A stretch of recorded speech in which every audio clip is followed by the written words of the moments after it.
بسم اللہ الرحمن الرحیم۔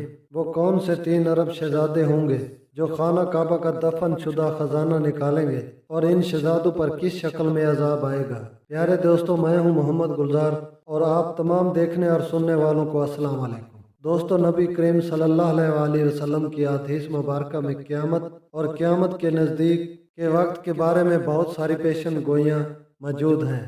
حال ہی میں ایک ایسی پیشن گوئی سامنے آئی ہے جس نے دل و دماغ کو ہلا ڈالا ہے، اور ہم یہ سوچنے پر مجبور ہو گئے ہیں کہ آخر عرب کے اندر سے ہی ایک فتنہ کیسے اٹھ سکتا ہے جو خود خانہ کعبہ کے اوپر حملہ آور ہو جائے۔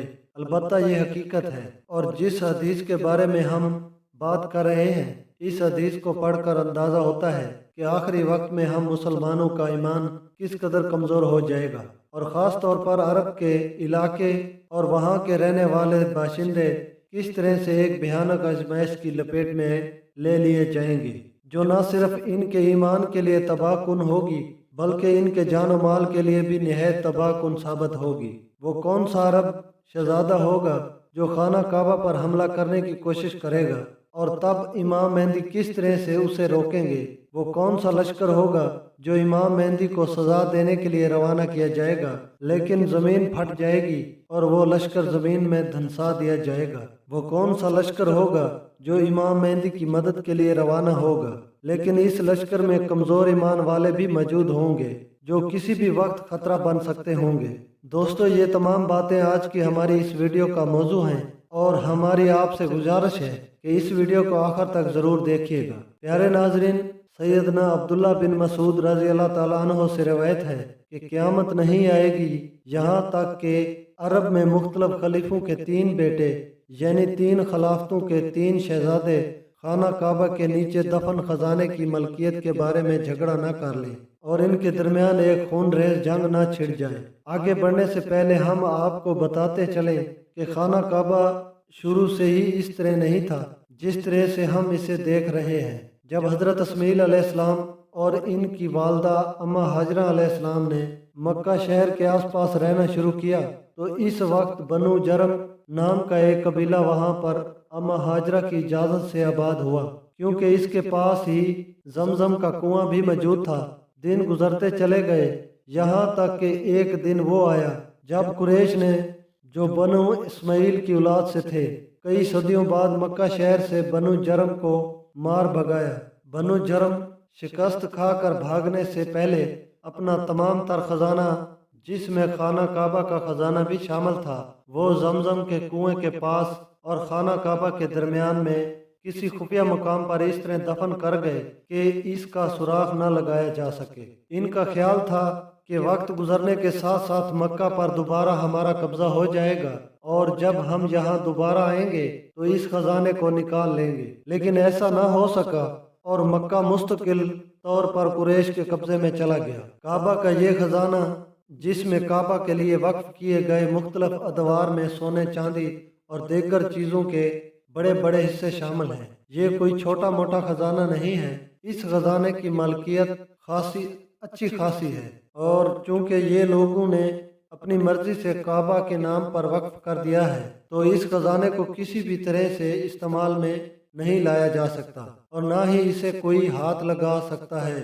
اس خزانے کی چند ایک چیزیں خود خانہ کعبہ کے اندر کے فرش میں بھی دفن ہیں، لیکن انہیں بھی چھوا نہیں جا سکتا۔ یہاں پر یہ بات بھی یاد رکھیں کہ اس خزانے میں اور سونے سے بنوائے مختلف ہتھیاروں اور ظروف کی اچھی خاصی مقدار موجود ہے۔ اس کے ساتھ ساتھ مختلف ہتھیار بھی شامل ہیں جو چاندی اور سونے کی ملاوٹ سے بنائے گئے ہیں، جبکہ کچھ ہتھیار لوہے سے بنائے گئے ہیں۔ اس طرح یہ خزانہ اپنے آپ میں قدیم ہونے کے لحاظ سے بھی بہت قیمتی ہے، اور اپنی قیمتی دھاتوں کے لحاظ سے بھی اچھا خاصی قیمت ہے۔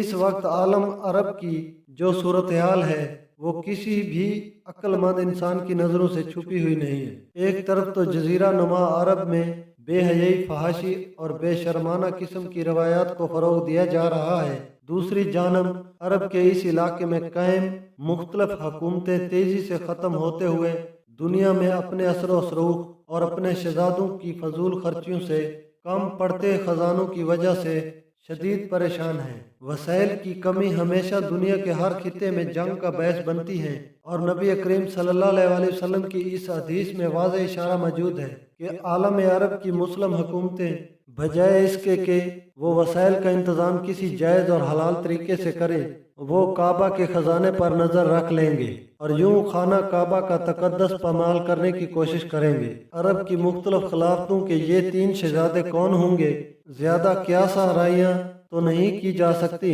अलबत्ता ये देखना जरूरी है कि इस वक्त हुरमैन शरीफ किस हुकूमत के कब्जे में है। ये बात हम सब जानते हैं कि ये सऊदी हुकूमत है जो आले सऊद के खानदान से तल्लुक़ रखती है। मक्का की शरीफ फैमिली जो बरसे इक़्तिदार थी, इसे इक़्तिदार से हटाकर हुकूमत संभालने वाला ये खानदान चाहे जैसी भी तारीख रखता हो, लेकिन अब तक इस खानदान ने खाना काबा और मस्जिद नबी की हिफाजत में किसी भी किस्म की कोताही नहीं बरती।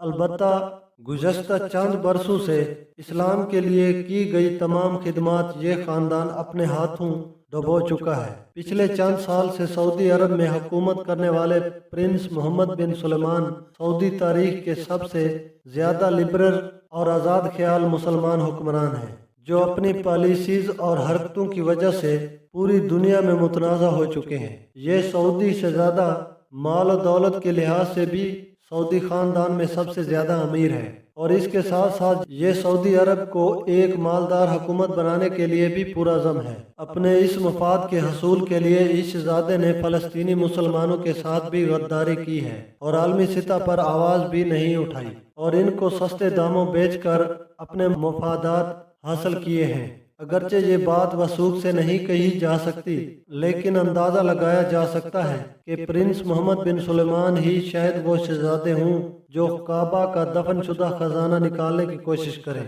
और यूं इस चक्कर में खाना काबा के तकद्दस पर हरफ आ जाए। दीगर 2 शहजादे कौन होंगे, इसके बारे में कोई अंदाजा नहीं लगाया जा सकता, लेकिन फिर भी अगर देखा जाए तो प्रिंस मोहम्मद बिन सुलेमान अपने बेटों को जल्द से जल्द आगे लाने की कोशिश करते हैं। हो सकता है कि मुस्तकबिल में प्रिंस मोहम्मद बिन सुलेमान जब बादशाह बन जाए तो इनके बाद इनके बेटे शहजादे की सीट संभाल कर ये सब कुछ करें, जिसके बाबत हदीस में इशारा किया गया है। प्यारे दोस्तों, नबी करीम सल्लल्लाहु अलैहि वसल्लम के फरमान आली शान के मुताबिक जब ऐसा होगा तो मक्का और मदीना में और इंतशार फैल जाएगा। इस वक्त नबी करीम सल्लल्लाहु अलैहि वसल्लम की नस्ल से एक आदमी जिसका नाम मोहम्मद होगा वो मदीना में मौजूद होगा और इस इंतशार के बायस मदीना से निकलकर मक्का आ जाएगा। हदीस में इस बाबत इशारा किया गया है कि ये शख्स जो बाद में मेहदी के नाम से मशहूर होगा, ये कोई बहुत ज्यादा पारसा और मुत्तकी शख्स नहीं होगा और ना ही मुसलमानों की इमामत संभालने का जज्बा रखता होगा। इसकी चंद खसूसियात की वजह से मक्का में मौजूद चंद उलमा इकराम जिन्हें अल्लाह ने अपने इल्म में से दिया होगा वो उसे पहचान लेंगे और जबरदस्ती मकाम इब्राहिम और रुकन ईमानी के दरमियान इमाम मेहदी के हाथ पर बैयत कर लेंगे। दोस्तों, इसी रात अल्लाह ताला अपनी रहमत कामला से इमाम मेहदी के दिलो दिमाग को मुकम्मल तौर पर इस्लाम की जानब फेर देंगे और वो मुसलमानों की इमामत का बेड़ा उठा लेंगे। अगले रोज इमाम मेहदी की बढ़ती हुई मकबूलियत से खौफजदा होकर अरब के मुसलमान और शाम से आने वाले एक लश्कर में इत्तेहाद हो जाएगा और शाम से आने वाला वो लश्कर बड़ी तेजी से मक्का की जानब बढ़ेगा ताकि इमाम मेहदी और इनके साथियों की सरकोबी की जा सके। मगर ये लश्कर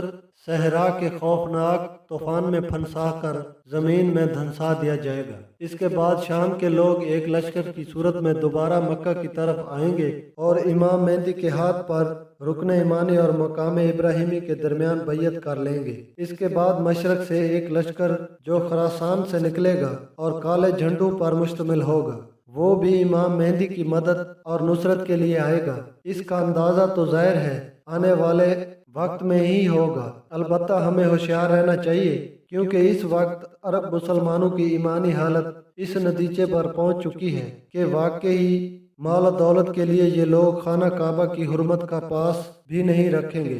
दोस्तों, इस वीडियो में इतना ही। मजीद वीडियोस के लिए हमारे चैनल को सब्सक्राइब कर लें और वीडियो को ज़रूर लाइक कर दें ताकि इस्लाम पर मबनी मालूमाती वीडियो आपको मिलती रहें। मिलते हैं अगली वीडियो में। अल्लाह हाफ़िज़।